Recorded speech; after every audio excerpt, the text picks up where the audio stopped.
everyone. Hi. Oh, it's so great to see everyone here from Fashion Group family, and certainly the three fabulous icons on the stage. If you bear just a few minutes, I wanted to say some things that are very dear to my heart about all of them. Thank you for Rizzoli. We are proud to host the launch of this event. And those of you who don't know about Fashion Group, we are a global member organization of professionals in fashion. We have 26 regions globally, and we are across all industries. It was founded in 1930 with founders like Helena Rubinstein, Eleanor Roosevelt, Carmel Snow. And speaking of iconic women, I would like to speak about the women who have really built the legacy of Fashion Group. Marylou Luther.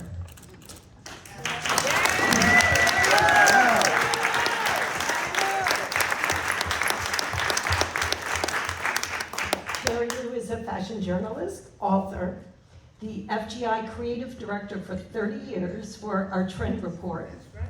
Yes? I hope Marylou will share some of her personal fashion stories, which are gold. And I can say that Marylou approaches every project with grace and style. So congratulations.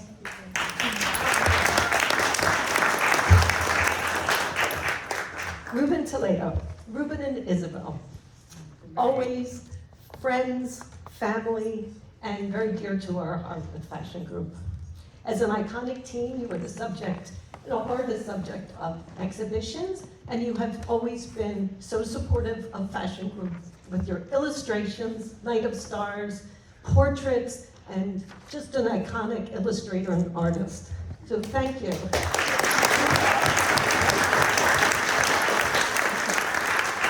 I must say also, pardon my back, that we as Fashion Group created a scholarship with FIT, with Ruben and Isabel, with the dear Margaret Hayes in 2003. And there are design students every year since then who have received the scholarship through our foundation. And we have, is Tessa Kent here? There she is. She's our recipient this year from FIT, so welcome.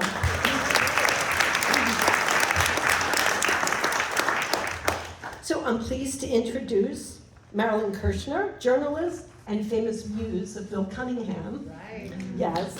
And I'd like to turn this over to you to lead this incredible conversation. So congratulations to all of you and Rizzoli for this incredible book launch. Thank you.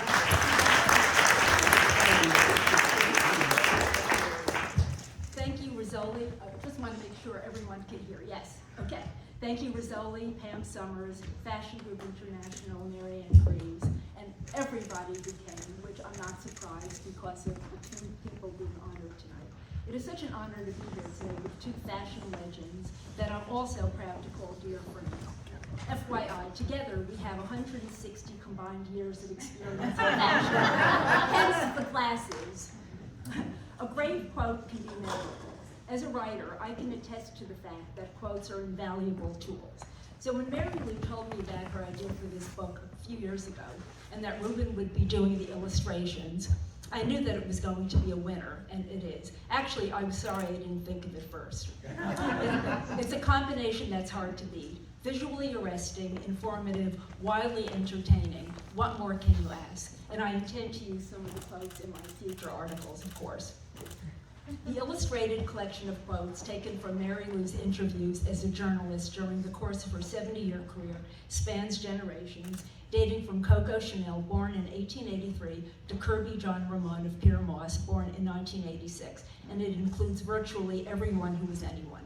In my book review for The Look Online about a month ago, I wrote, quote, "Bespoke is an excellent read whether you're a fashion novice or a seasoned fashion insider. If you don't know anything about fashion, almost everything you need to know, the names of the important designers, their philosophies, their work, is included in this book. And if you're a seasoned pro, there are many surprises and revelations. It's a joyful affirmation of why you gravitated to fashion in the first place. Most importantly, it links fashion's past to the present and to the future. Of course, the burning question is, where is fashion heading? And I also love the timing of this book, coming out on Valentine's Day, right in the middle of Fashion Month. And here we are on Monday. It's the first day of Paris Fashion Week. And out of 72 designers that Marylou used quotes from, 33 are American, and a few are here with us today. So please stand up if you're one of those. Stand up.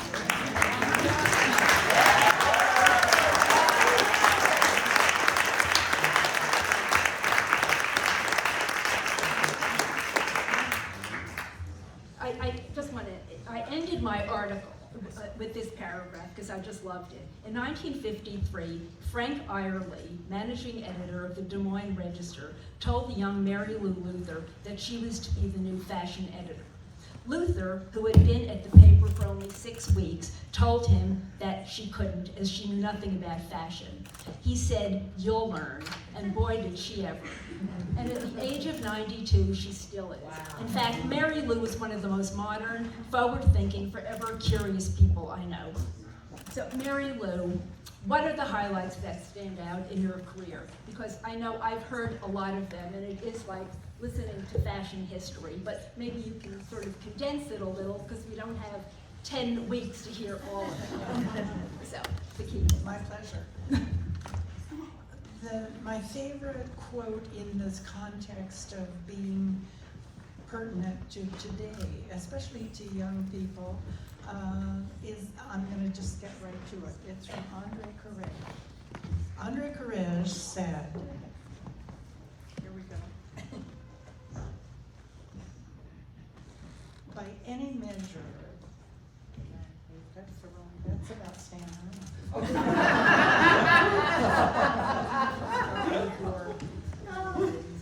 Things that stand out.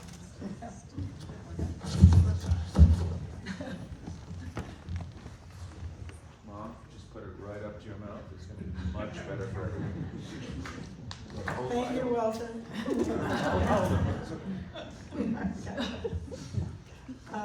Okay. My favorite quote that causes it because of fashion change, and it comes from Andre Courrèges. He's one of the 72 designers to speak out in Bespoke. To wit, quote, "Major trends which impact society for 7 years or more are always begin after a major calamity or a scientific breakthrough. Fashion flowered in the 30s following the stock market crash. Christian Dior's new look of 1947 emerged after World War II. The youthquake of the 60s followed the introduction of the pill, and the pants revolution followed man's landing on the moon. That was 1969. Following the Courrèges cause and effect example, I definitely would like to know how, especially the people in this room, and especially young people, feel about the next fashion moment. If Courrèges is right, this should be a major moment in fashion. So I would like what you all think that moment is. Is it caution, comfort, historical repeats, multi-sexual clothes, minimalism, maximalism, artificial intelligence? Tell me what you think.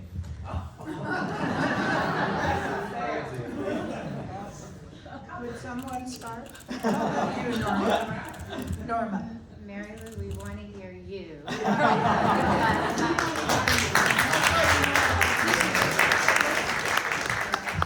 Okay, when we spoke, you had mentioned that among the highlights of your career were, I'll just go through the list because I remember what you said: attending the YSL show, his first show for Dior in Paris, Yoli's Subway show, Sonia Rykiel's show with the smiling, laughing models, because models never smiled or laughed before, right? Right. And Jean Ramon Kirby Pyramus, because he broke the rules, and you love breaking rules. So that's what you said at the time. Can you think of any other? Okay. Richard Martin, the late great curator of the Met's Costume Institute, wrote this: Ruben Toledo is the artist who gives us the vocabulary and the unforgettable images that meld fashion at its most ephemeral and impressionable with style at its most abiding.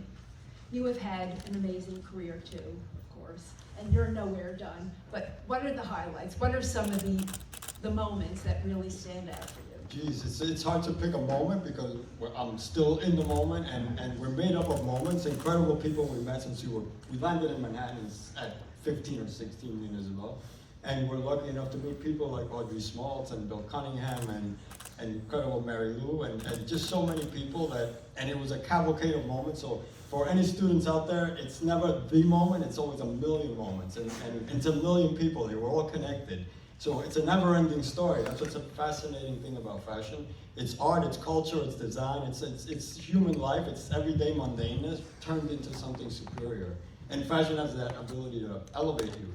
So that's what drew us into fashion. Neither one of us was ready or trained to go into fashion. We were just creative kids, but got swept up into this incredible stew in Manhattan, where there was no separation between art or fashion, design, theater, poetry, dance, working in a club to performing at Lincoln Center. It was all one. And that kind of open door policy is super important. That's what keeps culture alive in Manhattan. And that's what's so special about New York. So as far as a moment, it's probably when I met Isabel. How's that? When I was 13. That transformed my life. And of course, Obama. That's not even a moment. That's just something. It's a gift from the universe when something like that happens. We never had a PR person or any kind of. We never had a business plan, but we ran a business for almost 50 years. So that's another incredible thing. No one needs to invite you into this cultural world. Nobody needs to hand you an official, here, come and do this. Or you don't need anything but your own talent and your own desire to rise to another level. And usually love does that. Love for your work, love for your partner, and love for the people around you.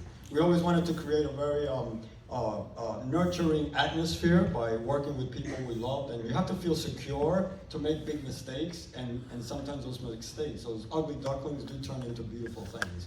And usually that's the case. So try to surround yourself always of young students with incredible nurturing, fertile ground that any seed you drop grows into this incredible tree. And that's how we got here, basically. That's how we got here. So you actually illustrated other books. Oh, sure. I worked with Nina Garcia. I've illustrated many different books, and my own books too, but the ability to draw always was my facility, thank God. So the ability to draw fast and to imagine and to create and to work with other creators is a really valuable thing. That was like the key for me to communicate. And also because you're an Aries. I want to explain that Ruben's birthday is the day after my birthday, and the day of my birthday was Isabel's birthday. Wow. And Fern Malice is a fellow Aries, and she's going to have us with her, and I thought, oh my God, 3 Aries. Big birthday party. Good. So let's get back to the book. So shut up. No. How did it come about? When did you know that you had a book with all your clothes? What happened? Okay, thank you. Through the years, I kept a folder called Designer Comments. And I just, would add to them through the years. And about 2 years ago, maybe 3, I was looking for something else and found this folder. And I thought, wow, designers are amazing people, not just with the clothes that they create, but their thoughts. Somebody needs to give designers a voice, their own voice. And so I thought a book of quotes could be just very boring. But with Ruben's illustrations, Ruben, I never told him, I just would send him the quotes. I never once said, I hope you'll illustrate with this, with this. It was totally up to Ruben what he was going to do. And of course he did it. With Well, such Marylou's an incredible, very trusting person to work with, but I have to say she has opinions. So just so you know, she never said draw like this. She never took my hand and drew it, but she was very focused, and she has a vision of what the whole scope of history to her is like, and I wanted to be truthful to her history. And I understand that your task was really to illustrate the quote, not necessarily the designer. Exactly. I'm not illustrating a dress or a style, specific thing. There are many other talented designers and illustrators who can do that. My task was to illustrate her quote and what she saw was important about that quote and what it meant to the whole landscape of fashion history. And so what happened in cases where you did not know the designer? I know that you have forged very personal relationships like Marylou with many of the designers in the book, but if you didn't know that well, what? She was my guide. She was my guide to Marylou's a sense of history, and even for the youngsters, the young people that I don't know and don't know their work yet well, she let me enter their world through her eyes and what was important about their world. She's a good journalist, you know. What I learned from my work in the fashion world, I think is so important. Can I tell our story, Stan Herman? Yeah. Okay.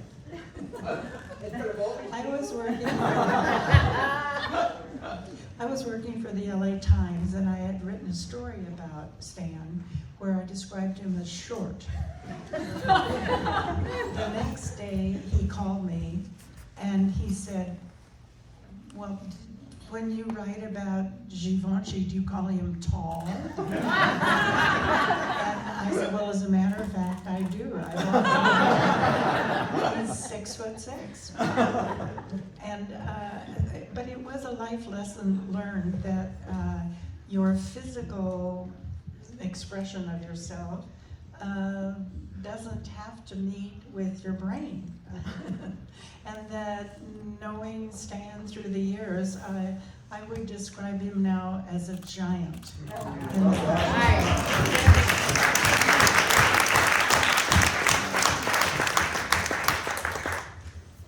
And Jeffrey Banks was instrumental in a lot of this, right?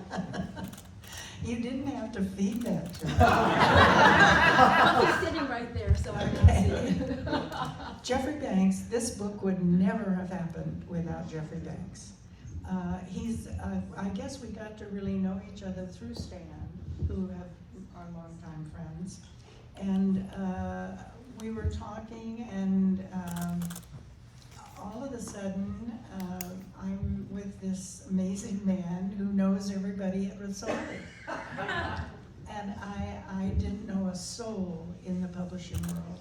And so it was really, really, really thanks to Jeffrey that I met the people at Rizzoli.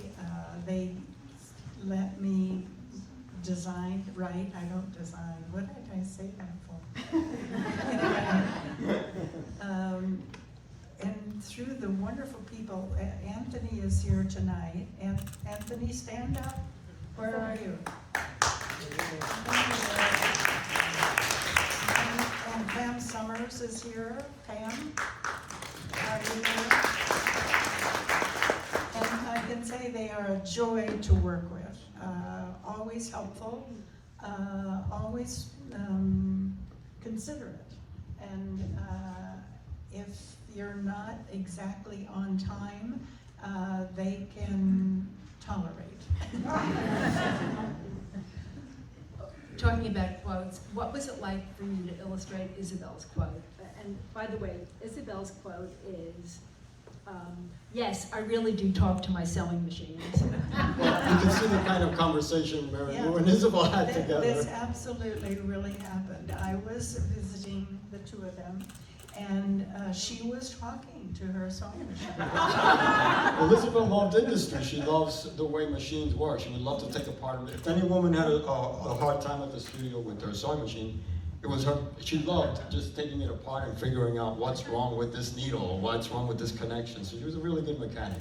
She loves industry, and she loved she loved mass production. As much as she loved couture and the handmade, she also loved industry. And Marylou, being from the Midwest, they're also very practical and very focused about how things work, you know? The way Marylou was interested, how does fashion work? How does the whole system work?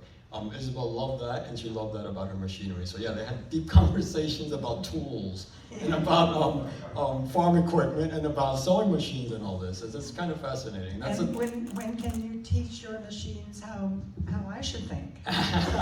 Well, Isabel believed in forming a link to, she really did, about three-dimensional things and inanimate things, and everything's connected. So are people and so are machinery. So she knew that if a machine was not on your side, forget it, it wasn't going to work. And she really believed that if the machine was in love with what it was doing and who was operating it, magic would come out of that machine. And I saw it happen again and again and again. Hard to describe, but it is so. And that's the kind, whenever Marylou and Isabel got together to talk about, it was never about the collection, it was about this other level of things, and that's what I think makes Marylou an incredible journalist. She went beyond the headline. Thank you, thank you.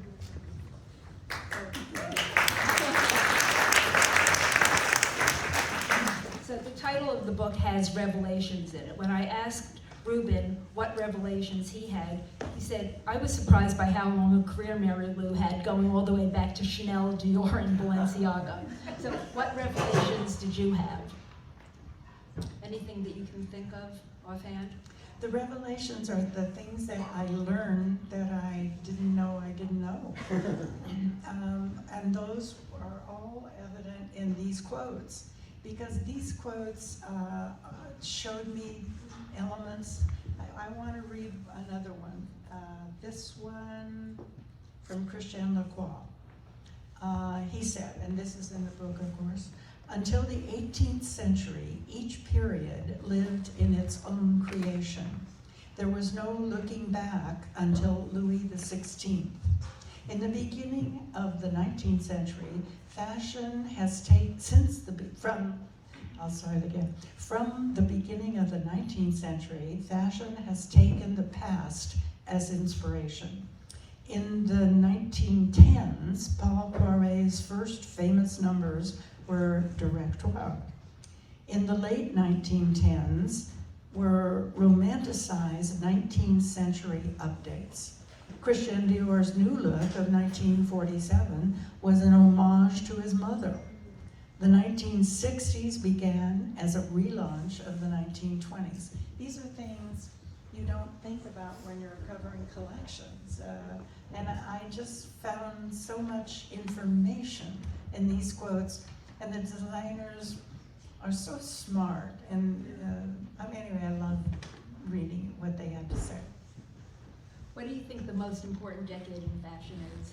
Oh, my favorite decade, I don't know that it was the most important, but it was the 1960s. That was the, see, everyone older is that was the decade that, especially in London, the mods and the rockers, the first minis. Minis no woman ever exposed her knees until the 60s. And until the 60s, young women dressed like their mothers. In the 60s, forget that. It was all new, all different, all, I'm gonna do it my way. And then in the 60s ended, of course, in 69, when man landed on the moon. And the decade just seemed to say everything, from breakthroughs and disruptions to let's look at the future. It was just amazing to me. What do you think as far as this decade, or the most? Well, I think I'm very partial to female designers, I have to say. For obvious reasons, I learned fashion from Isabel. But my favorite is the 20s and 30s, because it was such a female-oriented time. You had people like Coco Chanel and Lanvin and Madame Grey and Vionnet and the output, and that's just the top of the iceberg. There were so many females that were so strong at that time in defining the woman and their diverse visual of what they were like, and what they gave birth to was fascinating. From very sensual to very tailored to armor to, you have it all, you know, to see-throughness to protectiveness. So really, you could see the female expression on every level. That's always my heart is there. Because I'm always looking for, to me, fashion is a kind of like cavalcade of the female, the idealized female or the idealized person, what our fantasy is for people, right? It's almost like we keep this ideal of fashion in a zoo and let them out every 2 seasons to parade around what the new experiments are, what the new thinking is from these designers, what they're creating and what they're inventing. And it always blows my mind of the universe that each one comes up with.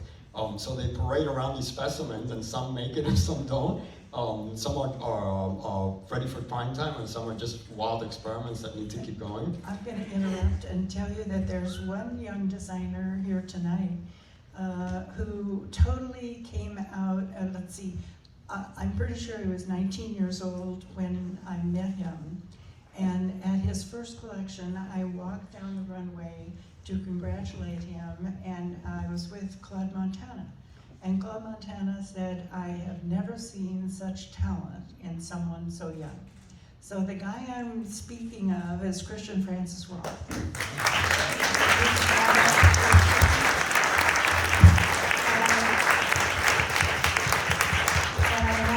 I have to tell you how we met. A fellow fashion group member said, there's this young man, I think you would want to include his clothes in the show that you do for the fashion group. And I said, well, sure. She said, well, I could bring him up and, introduce you. So she did. I was at the fashion group office, and I was on the phone with Jeffrey Bean when the two of them appeared at the doorway. And I kept on talking to Jeffrey Bean, and I could see this young man was just getting more and more, oh God, who does she think she is? And this went on, and finally I said, you don't hang up on Jeffrey Bean. And so anyway, I looked at him and I said, I bet you're an Aquarian. And he said, well, yes. Yeah. And I said, I bet you were born February 12th. Oh, wow. And he said, yes. And I said, the reason I know that my son was born February 12th, and I recognize the look. So where are you, Walter? Back here.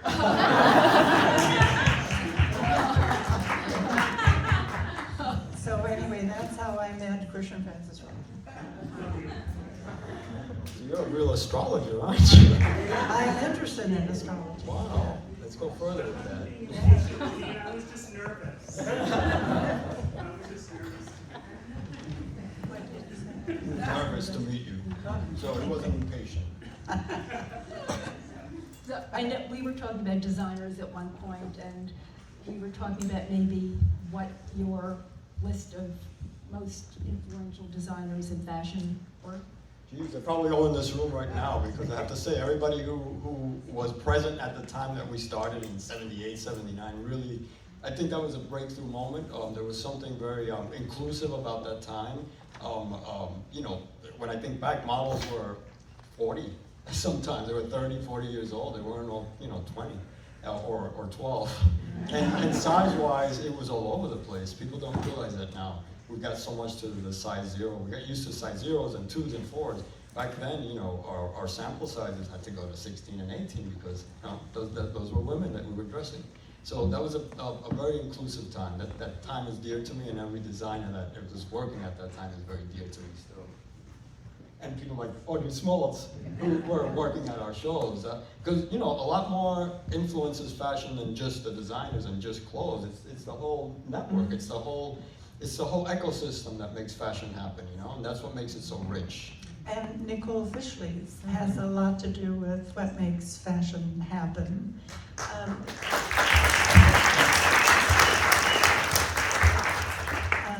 Nicole was at in Paris when the first American designers came to show in Paris. What was the year, Nicole?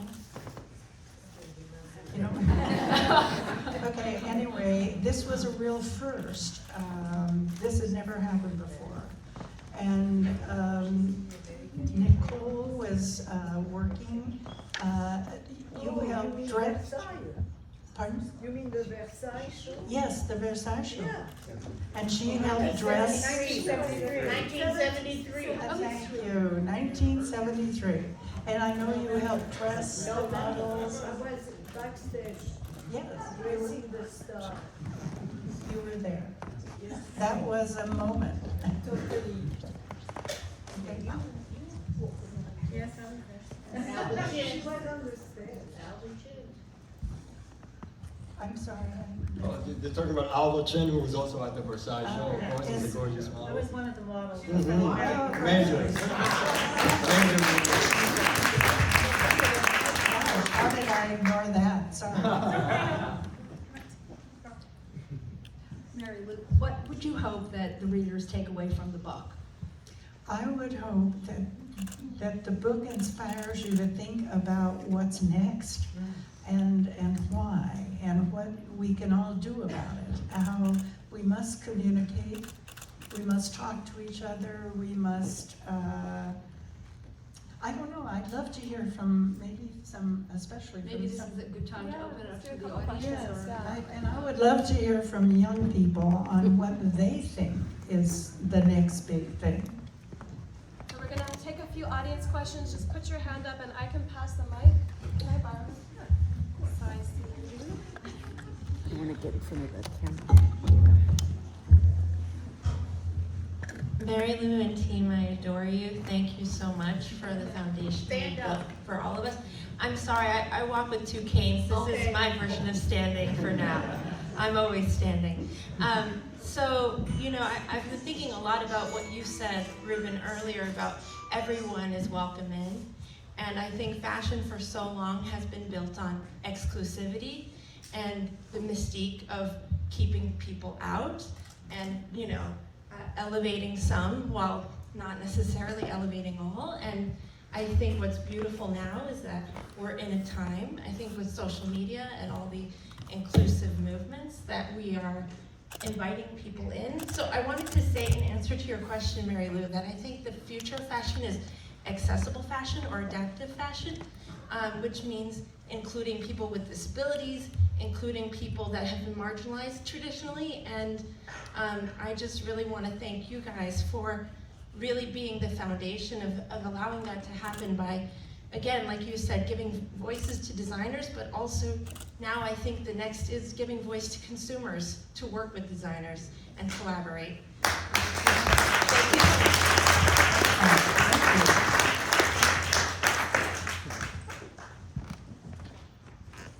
Don't we have another young person who would speak up? How about you photographers? Randy? What do you see? What's the question, please? The I'm in another future, mode. What are you looking for? Wow, there's always somebody looking for the next big designer, the next new thing, and it usually comes from somebody very young, just out of college, and the unknown is just a wonderful thing, and just to dream about what the next thing is going to be, even if you have no idea what the next thing is going to be, is always an exciting experience. So keep dreaming. That's a good way to put it. Thank you. Thank you. We have a hand here.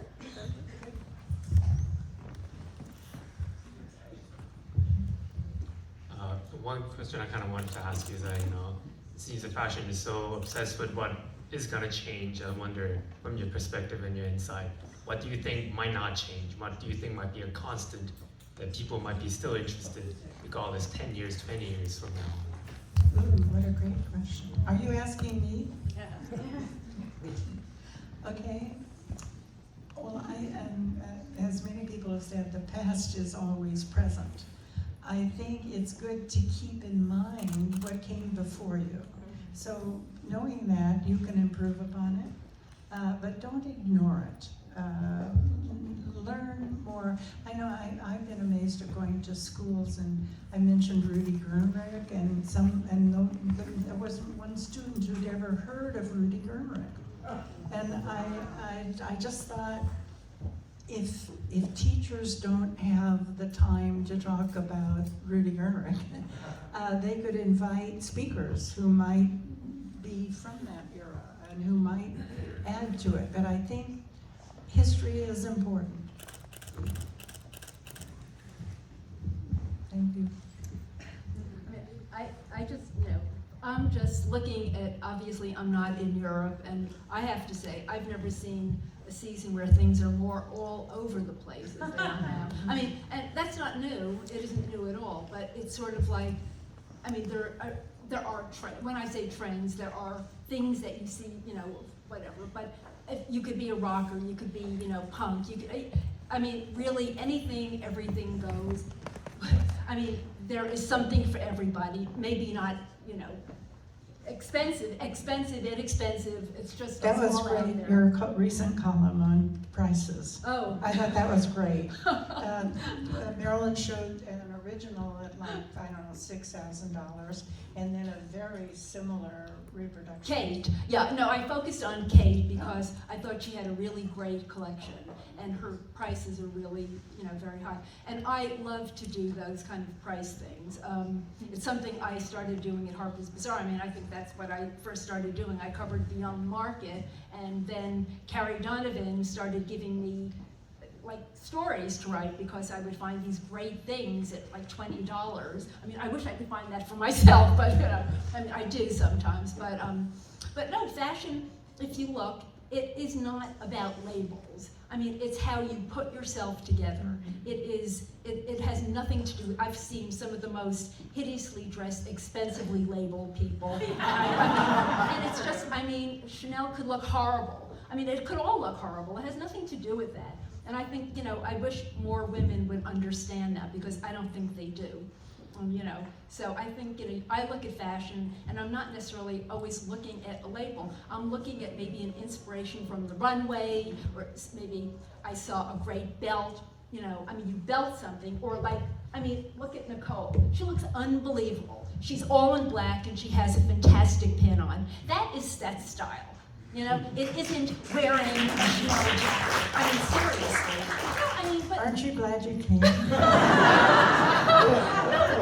I'm sorry, I'm very jaded, and a lot doesn't interest me, but I see certain things, and that stood out. It was like the best dressed person here. Sorry. Anyway. Sorry, Marilyn. Norma Qualley always looks great, but you have to understand what your shape is, who you are, how you want to look, and then you put it together. It's, it's all out there. There's no excuse not to look great, but it certainly doesn't always have to be expensive. You asked me favorite designers. Okay, there she is, Norma Kamala.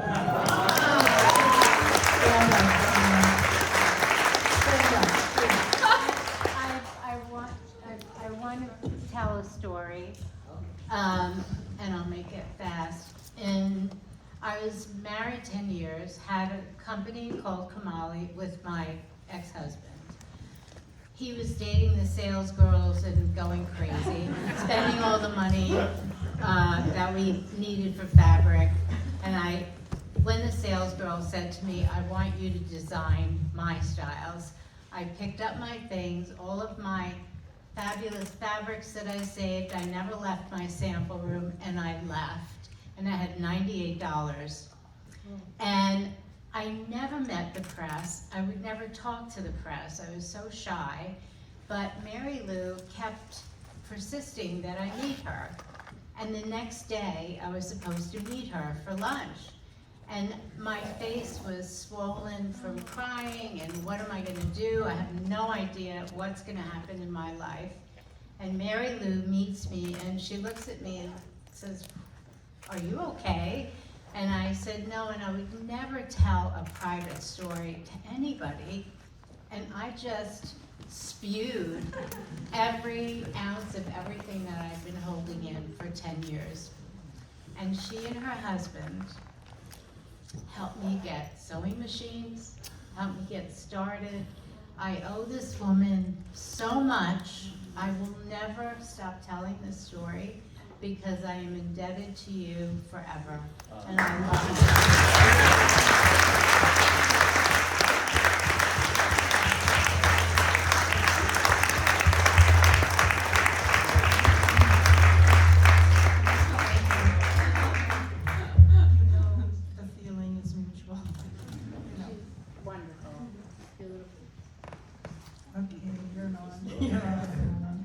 questions? One more, we can do one more. I'll come back here. Well, you did say only young people. You talk about the influence of fashion and other art forms. The influence of fashion on other Well, art for forms. sure, you can't separate art and fashion. They're lovers. You cannot separate them, no matter how nasty one is to the other. They'll attract each other.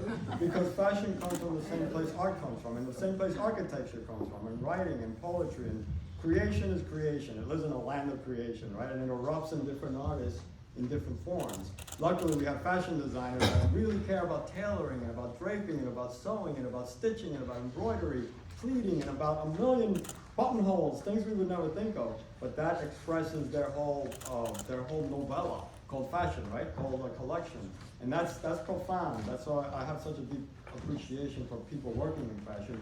So many people that are so devoted to that one buttonhole or that one placement of the lapel or the shape of the final silhouette. We don't think about that, but it takes all these different layers of people that are that passionate. So there is no separation between art and any other art form, including fashion. That burst of creation is a beautiful thing to inspire. Sometimes art needs fashion, sometimes fashion needs art, the way I think it's been doing lately. People think it's the other way around, but I really do think art is following in fashion's footsteps. It's very much about the season or the new color or the new painting or the new form of expression. And that's okay, it's all cyclical. Back to one of the young ladies' comments about inclusivity and exclusivity. That's what's fascinating about fashion though. It wants to keep you out, but it's so alluring it wants to take you in, right? So that's the duplicity. That's what makes fashion such a modern art form. It's complicated the way we humans are. It's difficult to find the secret formula because it's as weird as we are. It's got emotion. So yes, it wants to keep you out. I'm very expensive, don't even look at it. But then it's like, come here, let's go to bed together. So, and that's what's so alluring about fashion, and it's a never-ending cycle. So it's interesting to watch the tide roll in and the tide roll out, right? And to see but I hope for the youngsters, it's not just window dressing, this new inclusivity. We've seen this story before, inclusivity, and everything counts and anything goes, and then we've seen the tide roll back out. So, but hopefully each time the tide rolls in with this good news of inclusivity and self-expression and everyone counts, we hope that it's not just window dressing, make it real, right? Keep it, wear it, and put it in your soul, so it's not just, I remember when, right? Make it a new reality. And I think each time that chapter happens, it solidifies it a little bit further. But it's a natural thing. It will roll out again because that's the cycle of life. But I love your comment. That's beautiful.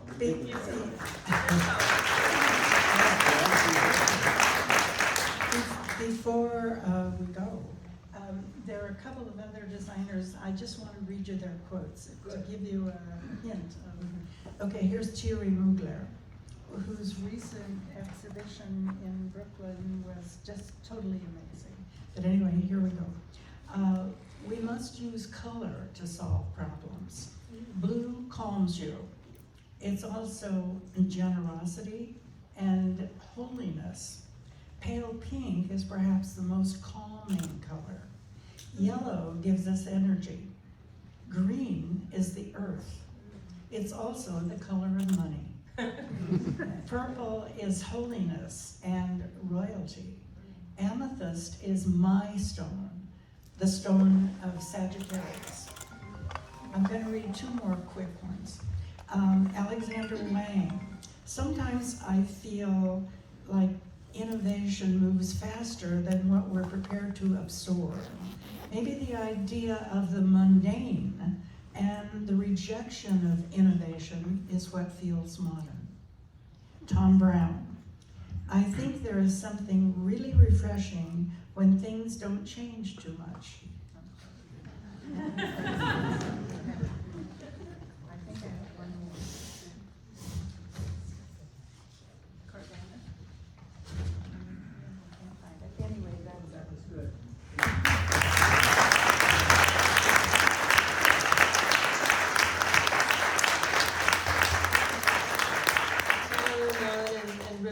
Very much for being here, and thank you all for being here. Such a beautiful audience. We will have a signing now.